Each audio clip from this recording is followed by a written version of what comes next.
Good morning student. आज हम 10th class की पोयम द बॉल पोयम के बारे में पढ़ेंगे। So open your book, page number 46। सबके पास टेक्स्ट है। देखो, द बॉल पोयम, इसमें एक छोटे से बच्चे की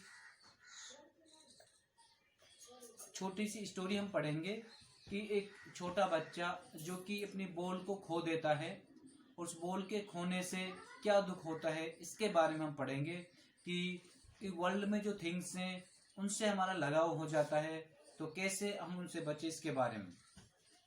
जिस a boy losses A ball, एक लड़का अपनी बॉल को खो देता है। ही इज वेरी अपसेट, वह बहुत दुखी हो जाता है। A ball doesn't cost much, उस बॉल की कीमत ज्यादा नहीं थी।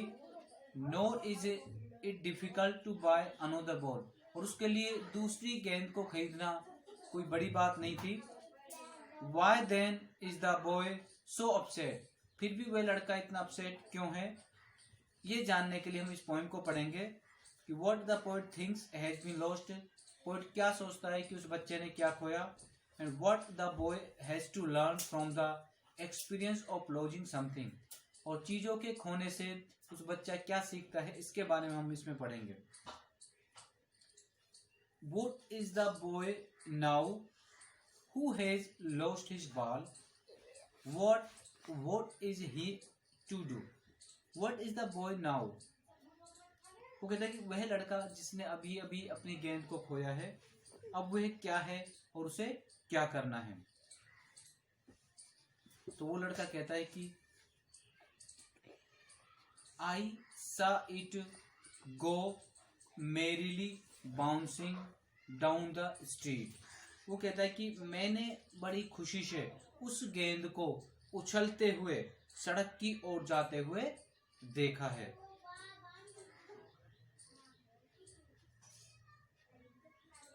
डाउन द स्ट्रीट, गली में, एंड देन मेरीली ओवर, प्रसन्नचित होकर, there it is in the water, और वहां पर थोड़ा पानी भी है।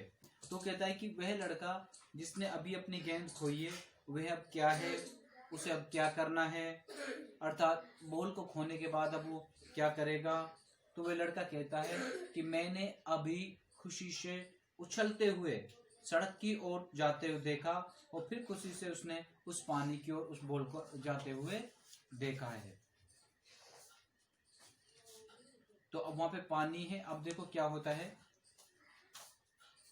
वो कहता है कि नो यूज टू से oh there are other balls, उस बच्चे से अब यह कहने का कोई फायदा नहीं है कि इस संसार में और भी सारी बॉल हैं, क्योंकि इस संसार में जो चीज हमें मिलती है उनसे हमारा लगाव हो जाता है, और प्रत्येक वस्तु के साथ हमारा एक सीमित समय के लिए साथ जुड़ जाता है। तो अगर हम ये कहते हैं बच्चे से कि भाई संसार में और भी बहुत सारी गेंदें हैं, लेकिन फिर भी क्या होता है, देखो, तो नो यूज टू से oh there are other balls, उसे ये कहने का कोई फायदा नहीं है कि इस संसार में और भी गेंदें हैं।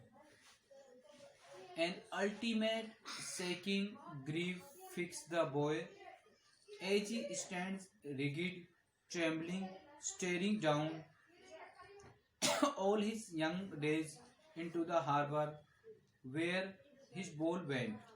तो कहता है कि उस लड़के को यह बताने का कोई लाभ नहीं है कि इस संसार में और भी गेंद हैं, और उनमें से ही एक गेंद जो उसकी खो गई है, उस गेंद के खोने पर उसको इतना दुखी नहीं होना चाहिए। बट फिर भी एक आखिरी हिला देने वाला दुख उस लड़के के जकड़ लेता है, और कठोर रूप से वो खड़े होकर कांपते हुए उस हार्बर बंदरगाह, उस बंदरगाह तक जहां उसकी गेंद गई थी, वो टकटकी लगाकर उसकी ओर लगातार देखता रहता है, जिससे कि उसे अपने बचपन के बालपन दिनों की याद आ जाती है।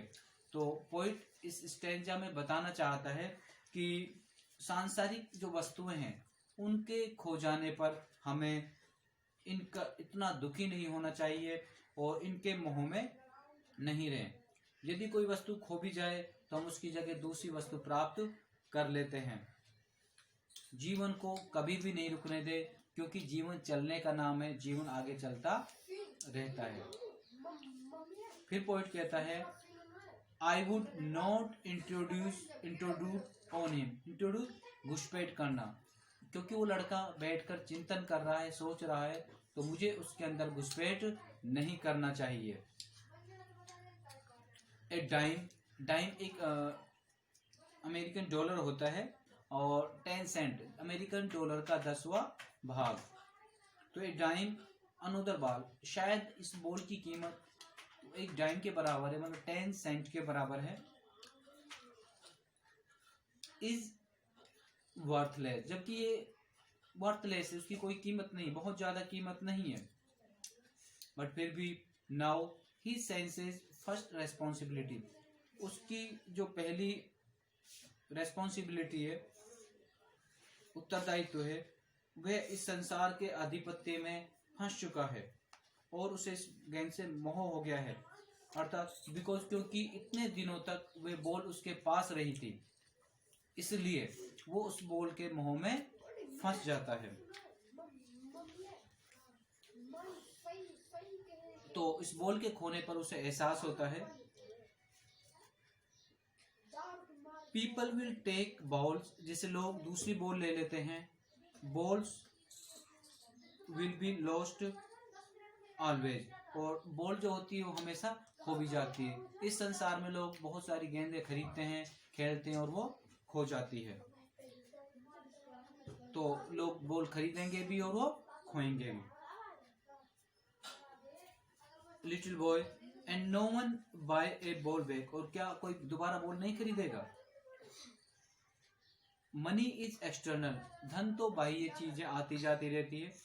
ही इज लर्निंग, वह सीख रहा है।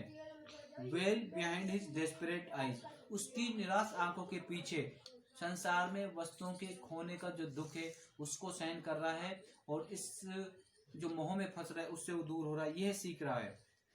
द एपिस्टोलोजी ऑफ लॉस, प्रकृति को खोने का नियम। हाउ टू स्टैंड अप, किस तरह से हम आगे चले। नोविंग, हम ये जानते हुए। What every man must one day know, एक ना एक दिन जैसे व्यक्ति इस बारे में जान लेता है। And most know many days how to stand up, बहुत सारे लोग ऐसे भी जानते हैं इन मुसीबतों में पढ़कर कि कैसे। तो पोइट कहता है कि वह लड़के के जो वो लड़का विचारशील है, उसके दौरान उसमें मैं घुसपैठ नहीं करूंगा, क्योंकि 10 सेंट की गेंद उसके लिए व्यर्थ है, कोई ज्यादा यूज नहीं है। लेकिन अब वह उसके आधिपत्य में या उसके पोजेशन में, इस संसार में प्रथम उत्तरदायित्व जो रेस्पॉन्सिबिलिटी है उसको महसूस करता है, क्योंकि इतने समय तक उस बच्चे के पास में बॉल रही है, इसलिए अब उस गेंद के साथ उस बच्चे का बॉल के मोह हो गया है। और इसका प्रथम एहसास उसे तब होता है जब वह लड़का उस बॉल को खो देता है। तो पोइट उस लड़के को एक परामर्श देता है, एडवाइस देता है कि लोग गेंद खरीदेंगे और गेंद खोएंगे भी, परंतु कोई भी पुनः गेंद नहीं खरीदेगा, क्योंकि धन तो बाह्य वस्तु है, थिंग्स है। अर्थात हम नई वस्तु खरीद सकते हैं, बट नई वस्तु खरीदने पर भी पुरानी वस्तु से जो हमारा मोह था वो कभी भी वापस नहीं आ पाता है। फिर वो कहता है ही इज लर्निंग, वह सीख रहा है। वह लड़का अपनी निराश आंखों के पीछे जो नुकसान हुआ है, उस नुकसान होने की जो प्रकृति है उसको धीरे धीरे समझ रहा है, सीख रहा है।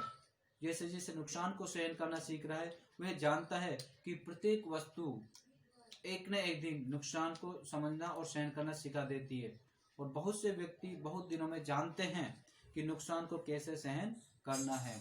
अर्थात कहने करते कि जीवन में नुकसान तो होते रहते हैं, नुकसान को हमें सहन करना सीखना चाहिए, नुकसान को लेकर दुखी नहीं होना चाहिए, क्योंकि जितनी शीघ्रता से नुकसान करना की कला को सीख लेंगे, हमारा जीवन उतना ही संयमी हो जाएगा, अर्थात जीवन जीना उतना ही संभव हो जाएगा। Okay student, thank you very much. आज की वीडियो में इतना ही, कल हम इसके क्वेश्चन आंसर करेंगे। Have a nice day.